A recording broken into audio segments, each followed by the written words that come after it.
Okay, everyone, hello, hello, hello. We will watch for more popping in. Welcome to Performance Power. Hi. Hello, hello. This one, already sweet enough. That's right, we're already sweet enough. It's perfect.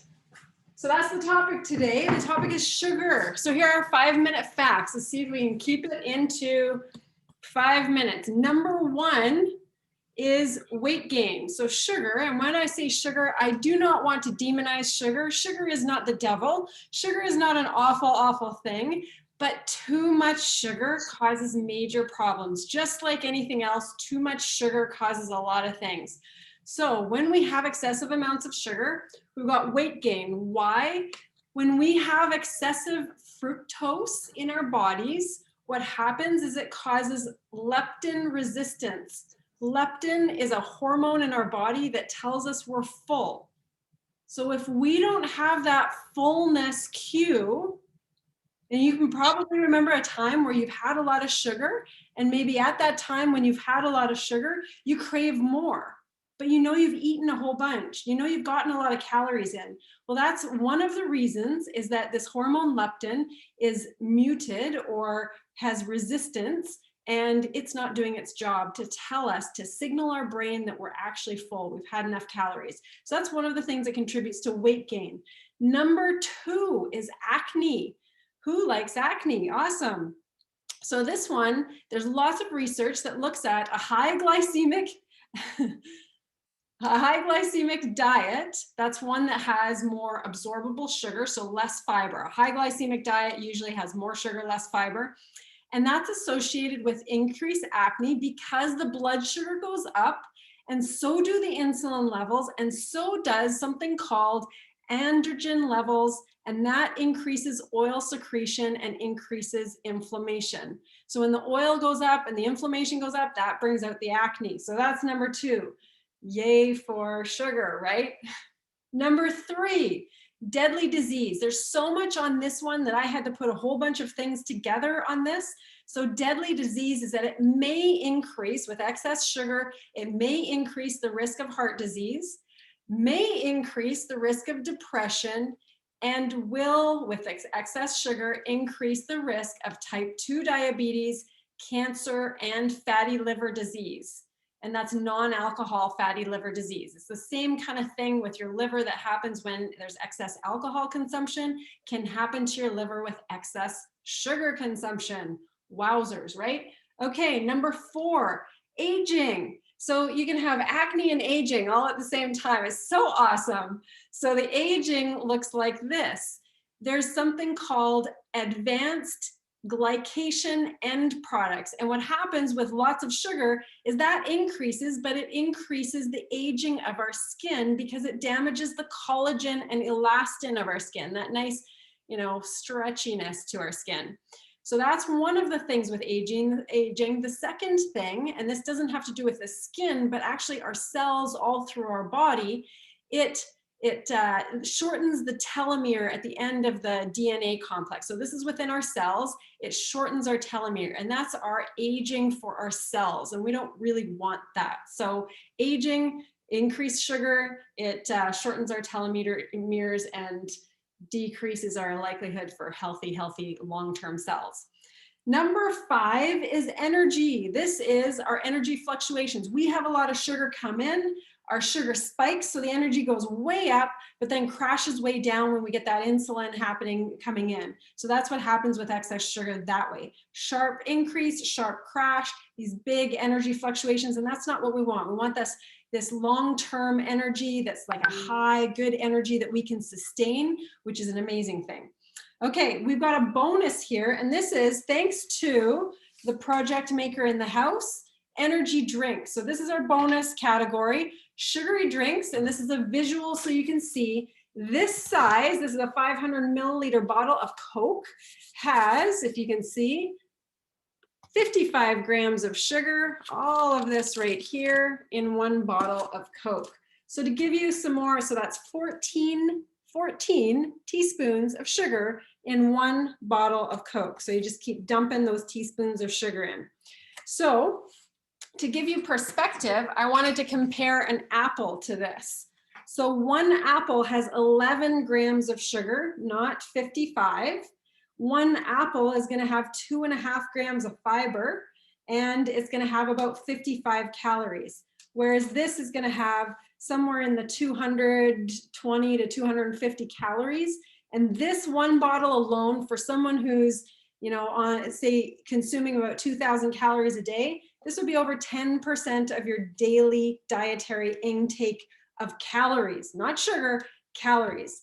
So big kind of comparison there. That is our 5-minute facts for sugar, just to like blitz you with it because it's such a powerful thing. And again, not to demonize sugar. There's nothing wrong with sugar. It's that our bodies are not adapted to so much, so fast, and right into our bloodstream. It doesn't do great things for us. We're meant to have some fiber and small amounts of sugar with lots of fiber and combining with other things like a protein and a fat. So your body sustains that energy best when you combine a protein and a fat along with whatever the carbohydrate, even if it's a simple sugar. Okay, so you may have some questions on sugar. Let's open that up first, and then we'll dive into the other questions that have come on in. Hold on here. Any questions regarding sugar before we go into the other questions that have come up? Sugar questions, anyone? Yeah, go ahead. So is there an allowable amount? Is there, like, I don't think I ingest a lot, but, or is it a case of stay away and just ingest natural sugars? Well, this is where that one recommendation of having fiber, having fat, and having protein along with it goes a long way. And there's another factor in there too. If you look at little kids and how much they crave sugar, part of the reason for that is because they are so active, like they are go, go, go, go, go. They metabolize sugar pretty quickly if they're active kids. But if they're not, then we don't metabolize sugar as well. And that goes the same for us. It's just that we may not be as active. So if you've been really active, right post-exercise, right post-workout, your body is like absorbing that sugar like that.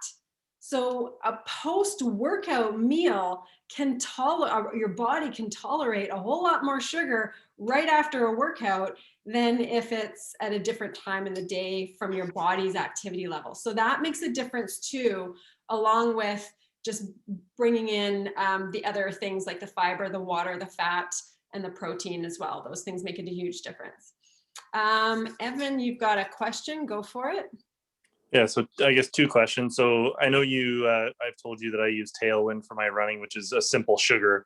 And I use that, it's, 100 calories, 200 calories per hour type thing that covers me for that aspect. And then the Rebuild afterwards has sugar in it as well. Now, obviously, I don't have any other sugar typically very much at all. But would there be a difference between, like your cane sugar, your organic sugar, your agave syrup, all those other things that everybody says is better for you? Mm-hmm. Is it actually indeed better? Yes and no. Your body still treats it like sugar, but things like high fructose corn syrup have extra detrimental effects. And sugar is actually the combination, chemically, it's the combination of glucose and fructose. You put those two together and it makes simple sugar or just sugar. So there's glucose, there's fructose, and then any of the natural sugars, cane sugar, maple syrup, honey, all of the things, your body still receives it as though it's sugar, but it's not going to be quite as detrimental as, say, a high fructose corn syrup that's even more refined and has some extra effects on us.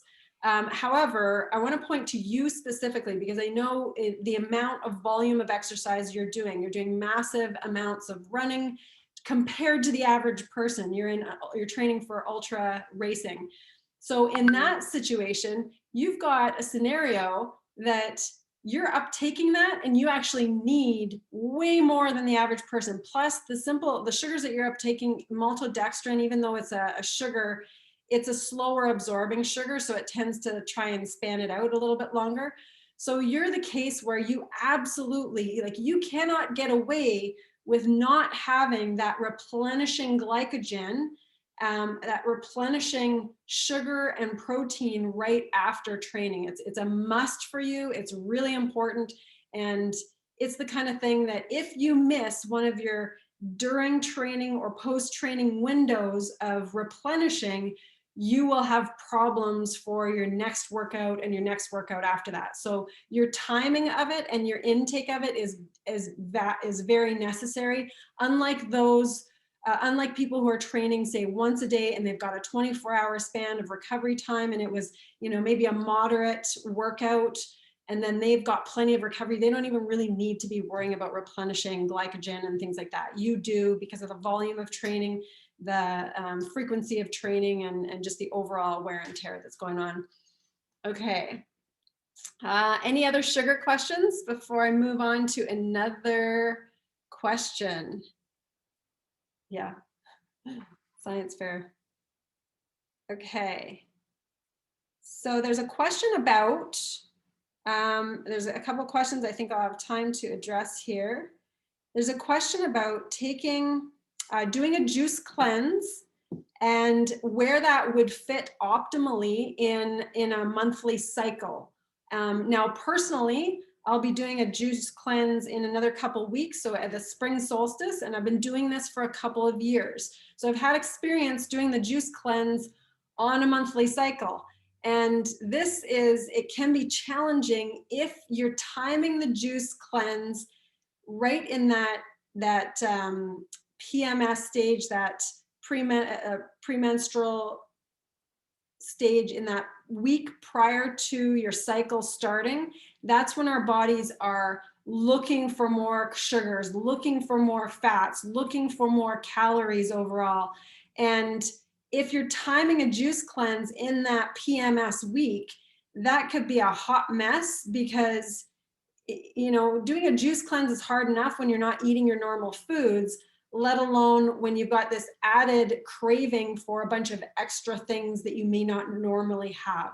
So I would time the juice cleanse in any of the other 3 weeks of the month than that 1 week, because as Cassie probably knows, and I know, that when it has happened to time on that particular week, it is an extra challenge, because you're already dealing with a few other hormonal things, craving factors, and a number of things. If Cassie has anything to add on that, by all means, because I'm sure you've experienced something along those lines. Yeah, I'll just add that the fact is it's different for everyone. So if you've never done it, like and you're interested, you can always test it and find out.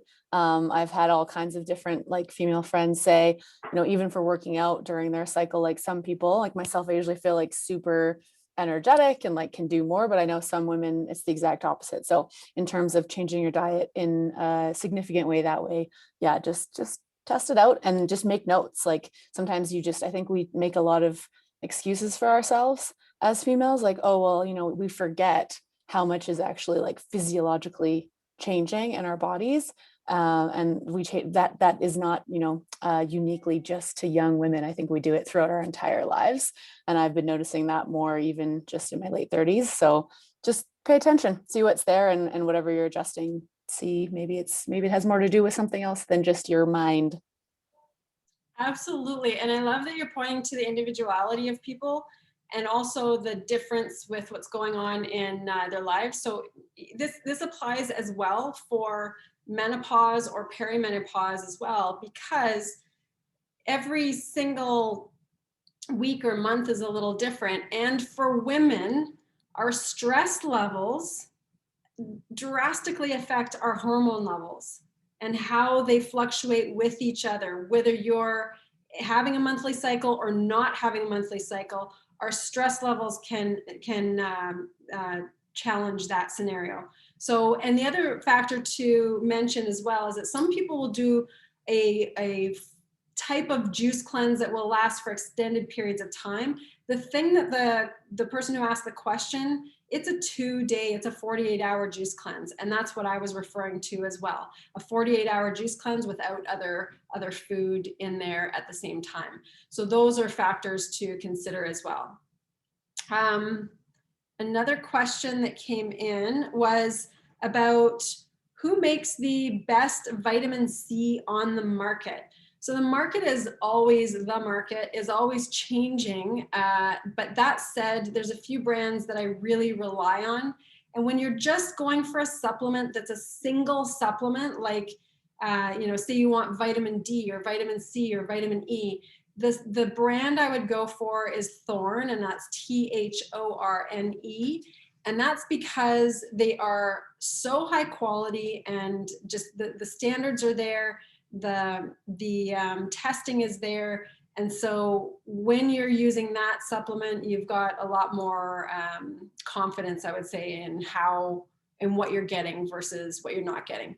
Anything you're looking at, like I'm talking Costco brands, Jameson, the pharmacy, most of that is utter crap and has a whole bunch extra of just yuck in there that you just don't want to be taking. And that's where the supplement industry is so variable in the qualities that you get. In terms of the multis, the cellular complex, the fish oils, the things like that, I use doTERRA vitamins. Those are the ones I use. If I want something individual that's extra, I need more of something, maybe it's vitamin D or magnesium or C or E, then I would do Thorne as a brand there. So I think that helps there. I have another question here, and then I'll open it up.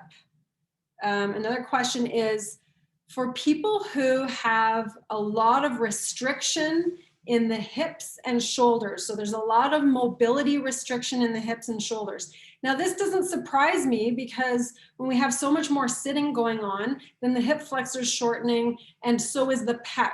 And your hip flexors and your quads are such massive muscles that when they shorten, it affects other joints as well. So when we shorten our pecs, we're pulling the whole shoulder girdle in. It's not just right here. It's going to affect our scapula, our neck, all these other areas.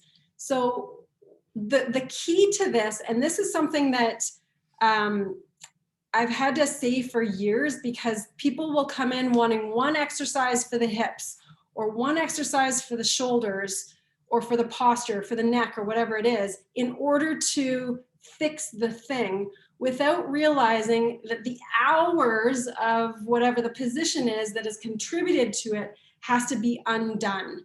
So it can't just be the one exercise that takes 2 or 3 minutes to try and address the problem. It has to be a postural thing or a regular undoing, meaning several times throughout the day, opening back up, and all the time throughout the day checking on the posture and seeing what that's looking like and fixing it, or just doing a few things that are small adjustments in the pelvis position, in the stomach engagement. And when I say stomach, I mean some of those underneath stabilizers, those transverse abdominis, not the big abdominal wall, but these little stabilizers underneath. So just these little subtle shifts in posture and these little wee additions of activity throughout the day will make massive differences when added with the more, say, aggressive or purposeful exercises that directly address the issue. Thorne, so Cassie's taken the Thorne vitamin D K stack, yeah, and that has gone with 8,000 international units daily for a couple of weeks now, and noticing it in mood and consistent, so constant mood, even easier return to happy. And that's huge. And that was based on our last vitamin D conversation, I imagine. And it's something that's so powerful in terms of the depth and breadth of research around it, that every weekend I pop that bottle out and I'm holding it over me, Maeve, Paul, and other kids if they're here, and just like down those drops of vitamin D. We make sure we have that. It's too valuable of a supplement to miss on that sense. Okay, so I think that's all the questions that came in otherwise. So let's open it up to other questions that you have or that have come up since we've talked about sugar, or since we've talked about joints, or since we talked about juice cleanse and that kind of thing. So what else is there for you? There's one in the chat there from Evan Gray, says how to quiet the mind when you have more to give, but you decide to stop. Okay. Sometimes trying to quiet the mind with the mind is counterproductive because it's like you're fighting a losing battle. You're like, ah! So especially if we've been in this sympathetic nervous system, meaning this go, go, go all the time. If it's work, if it's training, if it's kids, which Evan has all of these things, then it's just go, go, go. And there's so many things that always have to be done that the brain is keeping track of this, even if you don't want it to. So we're often, as we coach in our coaching sessions, we're often coaching on the mind. However, sometimes what we can go to directly is the body.